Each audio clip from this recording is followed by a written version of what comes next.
শিক্ষার্থী বন্ধুরা, তোমরা সবাই কেমন আছো? আশা করি তোমরা সবাই ভালো আছো। এই ভিডিওতে সপ্তম শ্রেণীর হিন্দু ধর্ম শিক্ষা বিষয়ে 95 পৃষ্ঠা নিয়ে আলোচনা করবো। যারা চ্যানেলটি সাবস্ক্রাইব করে রাখো, তোমাদের অনেক উপকারে আসবে।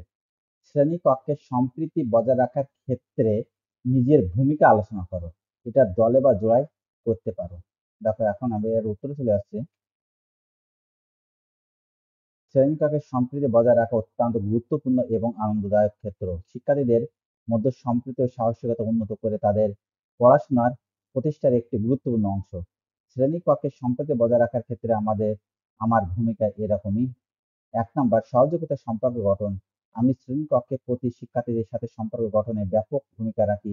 আমি তাদের মধ্যে বিনিময়, সহযোগিতা এবং সম্পর্ক গঠনে সহায়তা করি, যাতে তারা আপসে একে অপরের সাথে সম্পর্ক বন্ধুত্ব গড়তে পারে। ২, বিষয়গুলির রসিকতা উত্তোলন। আমি শিক্ষার্থীদের উদ্দীপনা করতে শেখাই এবং শ্রেণীকক্ষের একটি উদ্দেশ্য সৃষ্টি করতে সাহায্য করি।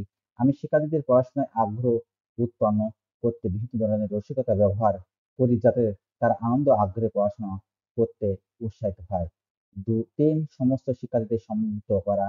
আমি শ্রেণী কক্ষের সমস্ত শিক্ষার্থীদের সম্মিলিত করে তাদের আত্মবিশ্বাস ও সাহস বৃদ্ধি করতে চেষ্টা করি। একে অপরের সাথে সহযোগিতা ও সম্পর্ক প্রচুর সুযোগ দেওয়া হয়, যাতে তারা সমস্ত চেষ্টা করে সাফল্য অর্জন করতে পারে।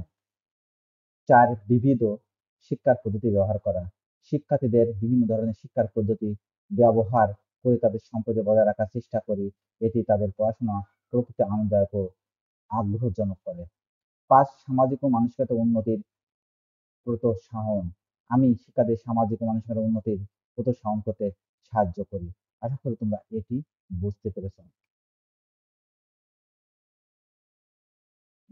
বিদ্যালয়, বিদ্যাসাগর এবং মাদার তেরেসার যে কাজগুলো তোমাকে সবচেয়ে বেশি আকৃষ্ট করে তা নিচে লিখে আসবে। আমি তাদের সমর্থনের পরিচয় দেওয়ার মাধ্যমে মানুষের জীবনে কিরূপ পরিবর্তন আনা যায় তা সম্পর্কে আলোচনা করে সবচেয়ে বেশি আকৃষ্ট করে উভয় ব্যক্তিত্ব প্রতি নিজের জীবনে সাহায্য পেরেছেন এবং তারা সর্বদা দারিদ্রদের সাথে থাকার জন্য সংগ্রাম করেছে। আশা করি তোমরা এটি বুঝতে পেরেছ। তাহলে আজ এই পর্যন্ত। Thank you everyone.